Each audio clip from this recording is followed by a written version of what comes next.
Hello, my name is Judson Smith, and I'm going to walk you through my lesson plan. First thing you need to do is go to Safari, and I decided to use a Weebly account like we used in a previous class. I had to set up a new account, so I used a different email, but this one is going to be mrsmithweebly.com.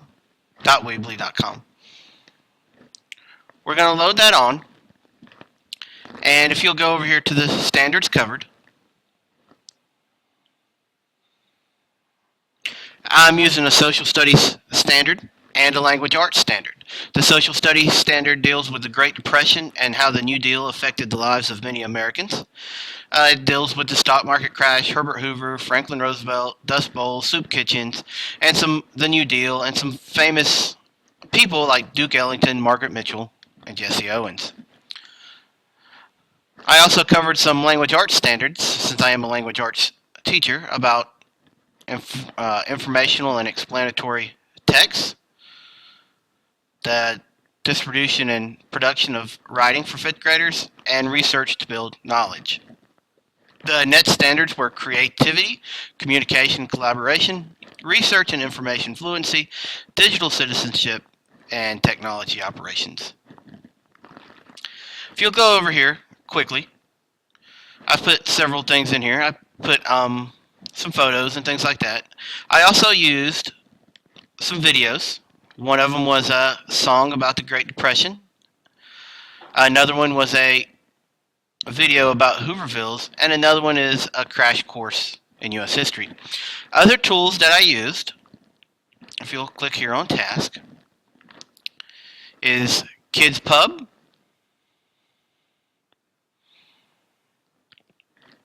where kids will publish their stories.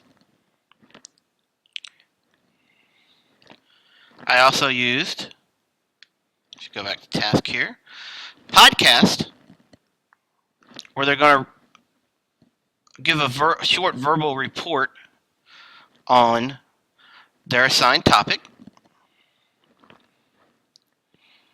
Let's get rid of that. And I also did a Prezi presentation for my higher groups. I did not think that my EIP group our focus group could actually go through the Prezi at that time, nor would they have enough time to do the Prezi. So I used the publishing site for all of them to publish up their websites, to publish up their finalized reports. I used the podcast site for all of them to also do it. If you'll look here under the welcome, it's got everything that we're doing. I actually brought in my grandfather, who grew up in the 1930s with all his brothers and sisters, and he spoke with the kids for a little bit. It's hard to find someone nowadays that can remember the 1930s, but he remembers them fairly well. He was around my fifth grader's age by the end of the 1930s. He was agreed to come in, and he talked to all the fifth graders for probably 20 to 30 minutes. That's really all we had time for, and really all he was up to doing. But it was good to have a person come in from outside the community to collaborate that, was actually there experiencing this. There are fewer people nowadays that can really tell you what it was like during the 1930s. My differentiation for students is, if you'll go to the content area here, there's a little slideshow I put up for them to see. Soup Kitchen, Jesse Owens, Margaret Mitchell, Duke Ellington, people looking for jobs. But if you'll go down here, these links, there's 3 links for each one. And some of these topics are a little easier than others. And I did that on purpose to help differentiate with my special ed students and my kids in my focus class, which is my second period class. And if you'll click on, like for instance, if you'll click on some of the links, many of the links here are reading, But I've also put quite a few that had to deal with videos. For this, and this one's some reading, and there's some other links for them to go back with. Let's go back to my content. Let's click on Herbert Hoover.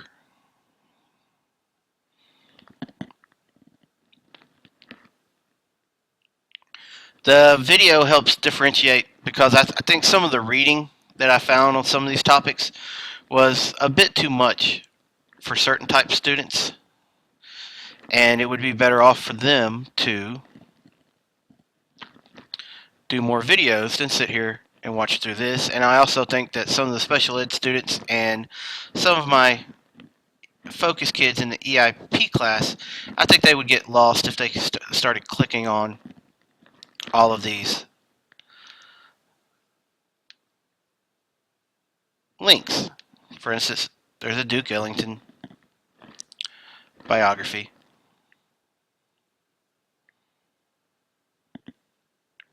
And there's some photos pulling up here. And the biography I found, most of them are fairly easy reading. It's more when you get into the links I put up on history and things like that. Those are the ones that become more difficult for certain students to read. There's a video here on Duke Ellington that they can watch. There's Jesse Owens' link here. This was a pretty good one. This had some videos and some pictures and things like that they can watch, and it had short little things about Jesse Owens. I think that with the special ed kids and the focus kids, it's better to differentiate a little bit because of the intense reading that sometimes is due with a lot of research projects. We collaborated back with the Kids Pub because under the content, let's see, if you go back to the task here, we had to collaborate with other people. After you've written your story, you publish it online and commented on at least 2 other reports. That's when you get to do your podcast. I want some comments and so some of the kids can give feedback to the students. Possibly one student researched one topic and another student researched another topic, and there may be questions back and forth about that, or perhaps 2 students researched the same topic and they had different findings, or one had something that the other student didn't know. So that collaboration allowed for everyone. I made sure that it was equitable access for all, because my students all have their own Mac notebooks. So we didn't have to leave the classroom. Everybody sat at their own desk with their own laptop. So everybody had the exact amount of same time. Everyone had access to the little site that I created a few weeks back for this particular lesson. They all had the same type of computer. They all had access to the Kids Pub and the podcast and the screencast. That's another thing that I've added to this, was the screencast to share with the class, because I want them to be able to present something to an entire class. So between the Kids Pub, the podcast, and the screencast, that's 3 of the 4 excuse me, that's 3 of the 4 tools that I really used. And I also added the Prezi for my top class, which is mostly gifted students or students that have scored on assessments right below the gifted level. It's a very advanced class, and I figured that another way to differentiate is to give them a task that is like an extension, so they can build their own Prezi and walk people through that in addition to their screencast. Assessing was simply done by the rubrics. I have 2 rubrics here. This is a 5th grade rubric that is designed to match the Common Core of informational explanatory writing, the structure, the elaboration, your craft, your meaning, significance, your conventions. This is along the lines of what they use when the fifth graders have to do their state writing assessment the first week of March. Ever since the first day of school, when we first started writing, I try to get them to focus on what the state is looking for in their writing. We also have a rubric I found for a podcast. After searching several different areas for rubrics and things, I found a podcast that is more friendly to what I would like to use. There's intro music here, the script. We're going to have a little artwork into the podcast, and the audio is clear. It needs to be recorded or adjusted, or it's distracted by background noises. We've already went through one podcast, and they've learned how to go back through and edit the podcast. So that was particularly helpful in this assignment already. So that's the assessment of it. Things that I would probably do different.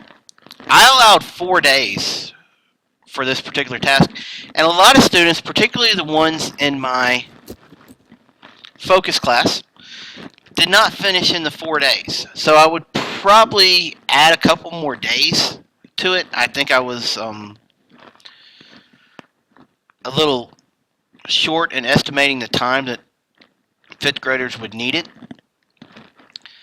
The overall experience was fairly well. They seemed to enjoy it, and I got the idea to set this lesson back up with this from a Weebly that I'd done previously that involved research and writing and podcasts, but it dealt with, instead of dealing with the 1930s, it dealt with famous American inventors.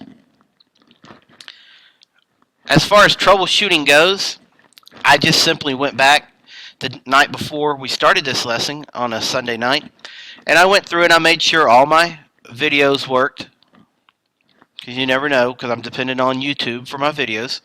Then I went over to my content, and I went through each link once again to make sure that they worked, and I had everything set up correctly. I did notice that when I did create this site, that there was an option for the links to open in a different window, and I believe it was the second Margaret Mitchell link. It didn't open in another window. It opened in this window, and it took the students away from my site, and I didn't want to do that. So I went back through and edited that link to make, and clicked the box to make sure that it would open in a separate window, so the students could toggle back and forth, and they could navigate back to my site with, which had their rubric, their content, their task, and all of those things. Like I said, overall, the one thing that I wish I'd done more was probably schedule more time for this. We had to go into another day and part of another day for some of the students, particularly, like I said, the EIP focus class students. I would recommend allowing more time for this, and I'm not sure if I would want to add more different types of tools besides the Kids Pub, the podcast, the screencast, and a Prezi for my advanced group. I'm looking forward to hearing your feedback and your suggestions about what else to do besides the Kids Pub, the podcast, and the screencast. I'm open to suggestions, and I welcome anything, because I'm planning on using this particular assignment again in future years, and I would like to make it as engaging as possible and meaningful as possible. So I'd like to thank you for any of your comments and your feedback. Have a great day.